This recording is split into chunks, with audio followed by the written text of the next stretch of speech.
Good morning or good afternoon or good evening to everybody. I am Antonella Zuccella, University of Pavia in Italy. I am a researcher and scholar in international entrepreneurship. And I would like to have this brief lecture about the future of international entrepreneurship.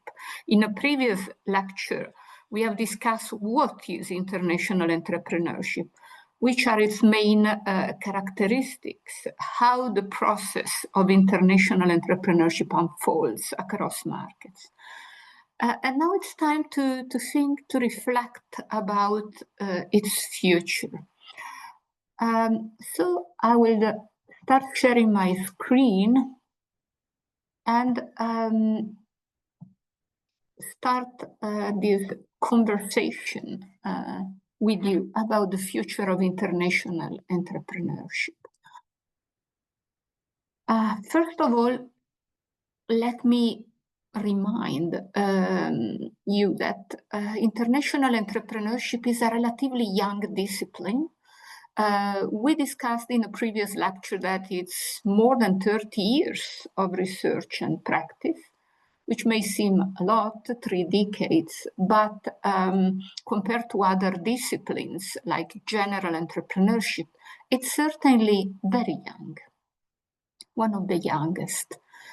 A lot has been done in terms of research and also in terms of practice, because when we talk of international entrepreneurship, it's not just a scientific field of inquiry, but it's also related to a growing field of entrepreneurship in the real world, with a growing number in the last 3 decades of companies that have crossed national border in an entrepreneurial way. But even though this is a young discipline, now we are facing a point of disruption, a moment in which the context of international entrepreneurship is radically changing. And we really need to think of which big challenges we have ahead, both for research and for the practice of international entrepreneurship, and which research avenues and practice avenues we have to face in the coming years. So it's about taking stock and looking ahead. And to do this, I use these 3 numbers, 1, 2, 3, which represent the 3 areas along which I'm discussing the future of international entrepreneurship. Going in a reverse manner, I start with the 3. What does the number 3 mean? The number 3 means 3 levels of analysis in international entrepreneurship. The number 2 means 2 key constructs at the foundations of international entrepreneurship. And number 1, the last topic I will analyze, is the phenomenon and its future. 3 levels of analysis. What does it mean? We know already from previous lectures that international entrepreneurship is not just about companies and organizations crossing border in entrepreneurial ways, but it's about enterprising individuals. Like all entrepreneurship studies and practice as well. We have to start from individuals who decide to set up a venture, who decide to enter a new uncertain, complex market. The role of individuals, enterprising individuals, which may be solo entrepreneurs, maybe teams, entrepreneurial teams. And then they establish organization in order to explore and exploit opportunities across borders. So this is the second level of analysis. After the individual, the organizations they establish. And also another third level of analysis is the network. That is how these individuals and organizations leverage on ties, on networks, in order to explore and exploit international opportunities. The number 2 refers to the 2 key constructs in international entrepreneurship. And the 2 key constructs are distance and opportunity. As I mentioned before, international entrepreneurship is about exploring cross-border opportunities. But what are opportunities? Do we know exactly what an opportunity is? How entrepreneurs identify, discover, create opportunities in foreign markets? This is still a quite controversial topic in research. What's an opportunity?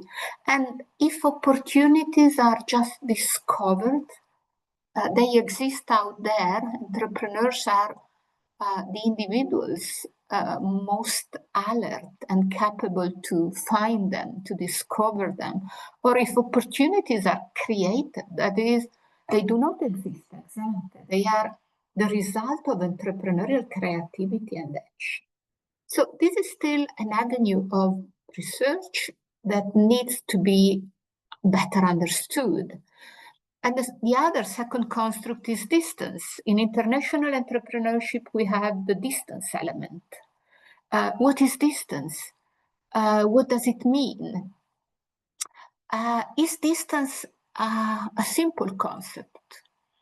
How many kilometers from New York to Rome? Geographic distance in its most objective, simple measure. Or is distance more complex? So distance is about how we perceive distance. Because distance is also a perceptual concept. And if we think of individuals, the key decision makers, the entrepreneurs, how do they perceive distance? Based on their previous knowledge, based on their experience, based on their perceptions. An Italian entrepreneur perceived United States more or less distant than Canada, for example.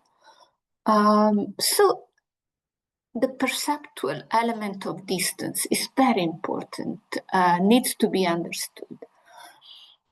Well, and let's come to number 1, the phenomenon. One phenomenon. This is the common unifying element in international entrepreneurship.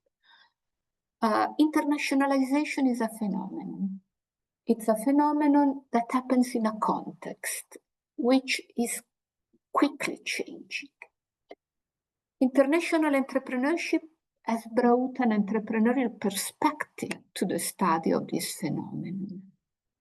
And what is this entrepreneurial perspective? As mentioned before, it's proactiveness, innovativeness, risk, uncertainty taking in the formation and development of cross-border opportunities by enterprising individuals, their organizations, their networks.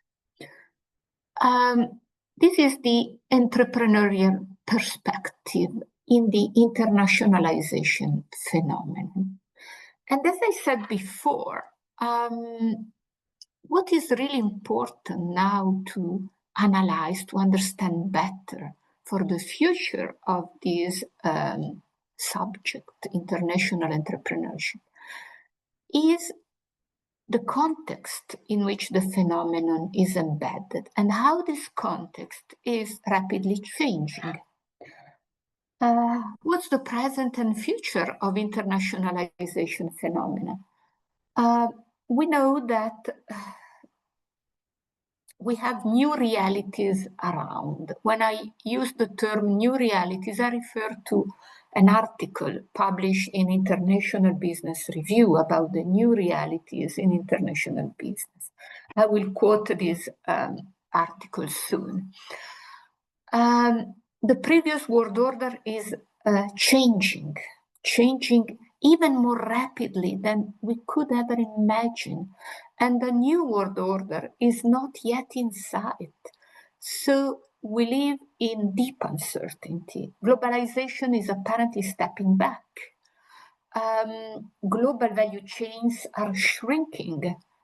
Digitalization, on the other hand, is expanding. So technology-wise, we are more global, but economy-wise, we are less global, probably. And then we have environmental and social grand challenges calling for answers. The new realities and their impact on international entrepreneurship. Here you can see a few references. What are these new realities? I just listed briefly these new realities. Changing world order,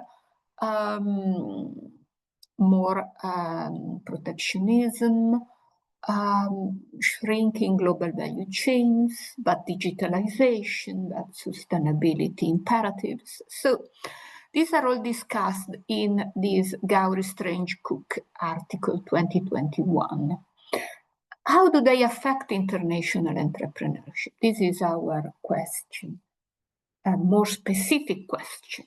How does new reality impact international entrepreneurship? And from this point of view, you can have a look at my article 2021, International Entrepreneurship, where you have a comprehensive discussion about future challenges for scholars in this discipline. But it's also very interesting to look at Peter Buckley, one of the fathers of international business theory, just published in this 2025, autumn 2025, this very thought-provoking article, Is Entrepreneurship in Secular Decline? In Small Business Economics. So the question is, are these new realities challenging international entrepreneurship? Let's see briefly which are the new realities with a few more comments. One, I said, is the sustainability imperative, both environmental and social sustainability. The planet is certainly in danger from an environmental point of view, but is also affected by a lot of social inequality, which generates tensions. What international entrepreneurship can do about this? Which are the challenges? Which are the opportunities? Can international entrepreneurship bridge countries, bringing growth opportunities where they are most needed, sustaining linkages between countries instead of dividing them. Digitalization, this is another reality that is with us since a number of years, but it's still displaying all its huge potential. We live in the era of artificial intelligence, of digital technologies, also in manufacturing, etc. How is this going to affect international entrepreneurship? Probably we have more opportunities because new business opportunities, new business models can emerge, but also challenges. How to cope with these digital technologies. They have a global potential, but maybe the world is becoming less global from a political point of view, from an economic point of view.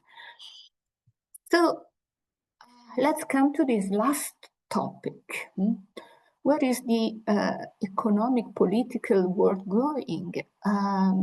Towards uncertainty. The world order, which has ruled since the Second World War, and is now challenged, is now quickly changing, but we don't see a new world order in the short run. So we live in total uncertainty, what is called the VUCA word, volatility, complexity, uncertainty, and ambiguity. And VUCA, as you may know, is an acronym used by the American military to describe extreme conditions in Afghanistan and Iraq during war. And this term is now widely used in business, economy, entrepreneurship to describe the context in which entrepreneurs operate now. Is the world becoming not only more uncertain, but also less global? Probably. Only the future will tell, but here you see some diagrams. On the left, you can see the number of protectionist measures, and you can see the trend is not new. It's not in the last year that the world is becoming more protectionist. It's happening since the last economic crisis, 2008 and then 2011. Countries tend to protect their national economy and their national industries, raising protectionist barriers. But this, of course, is a big challenge for international entrepreneurs. In addition to this, you have a world with a number of conflicts, of wars still going on, as you can see from that diagram on the right. A large part of the world is in conflict. And this creates additional barriers, obstacles for economic entrepreneurial activities across borders. So, do we need more or less international entrepreneurship in a deglobalizing world? This is the question. In the article I quoted from Peter Buckley, he suggests that this context is a threat to entrepreneurship in general, and he speaks of a decline in entrepreneurship. Decline which may be even more pronounced for international entrepreneurship, needing to cross borders. This is our question. Do we have less international entrepreneurship according to this type of view? Maybe. But if so, it will be maybe a more challenging type of international entrepreneurship, a more daring, a more brave kind of international entrepreneurship. So less quantity, more quality, I don't know. The future will tell, but this is certainly a question that most entrepreneurs have to face now. And scholars should accompany their reflections, their thought about this. Thank you very much. And if you need to discuss these issues with me, please feel free to do it. My email is available on the University of Pavia website. Thank you.